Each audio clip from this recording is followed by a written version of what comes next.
Progressive overload কী জিনিস? আসসালামু আলাইকুম সবাইকে, ওয়েলকাম টু শিশি ফিট। এর আগের একটা ভিডিওতে আমি প্রোগ্রেসিভ ওভারলোড নিয়ে কথা বলেছিলাম, আর আপনাদের অনেকে জানতে চেয়েছিলেন যে প্রোগ্রেসিভ ওভারলোড কী জিনিস। আজকে আমি এক্সাম্পল সহ হাতে ধরে আমি আপনাদের বুঝাই দিব যে কোনটা প্রোগ্রেসিভ ওভারলোড। রুলগুলো ফলো করে আপনি বুঝতে পারবেন যে কীভাবে আপনার প্রোগ্রেসিভ ওভারলোড ঠিকমতো যাচ্ছে কি যাচ্ছে না।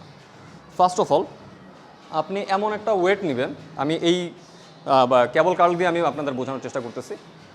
ফার্স্টে এমন একটা ওয়েট নেবেন যেটাতে আপনি মোটামুটি 10টা রেপস মারতে পারেন আরামসে, আপনার কোনো কষ্ট হবে না।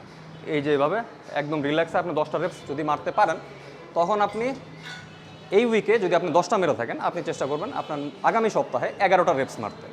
এরপরে সপ্তাহে আপনি চেষ্টা করবেন 12টা রেপস মারতে। এইভাবে করতে করতে আপনি যখন 15টা রেপসে আপনি পৌঁছাবেন, তখন আপনি চেষ্টা করবেন ওয়েটটা বাড়াতে। যেমন আমি এই মুহূর্তে 7.5 কেজি দিয়ে দিচ্ছি। আমি যদি 15টা অ্যাচিভ করতে পারি আর কি, স্লোলি প্রোগ্রেস করে, দেন হচ্ছে আমি আরেকটা প্লেট বাড়াবো। তো এটা হচ্ছে আমার প্রোগ্রেসিভ ওভারলোড।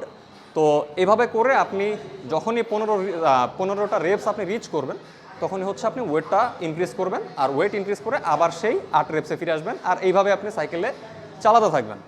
আপনার কোনো তাড়াহুড়া করা দরকার নাই, কারণ জিম একদিন 2 দিনের না, 3 মাসে আপনি বডি বানা ফেলতে পারবেন না। আপনার গোল থাকবে যে আপনি 60 বছর বয়সও জিম যাচ্ছেন, সেখানে গিয়ে আপনি বডি বিল্ড করতেছেন। এই গোল নিয়ে আপনি আগাবেন।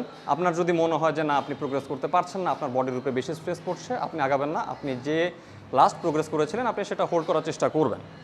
আর ইটস নট ম্যান্ডেটরি যে সবসময় আপনার রেপস বাড়াতে হবে, সবসময় আপনার ওয়েটস বাড়াতে হবে।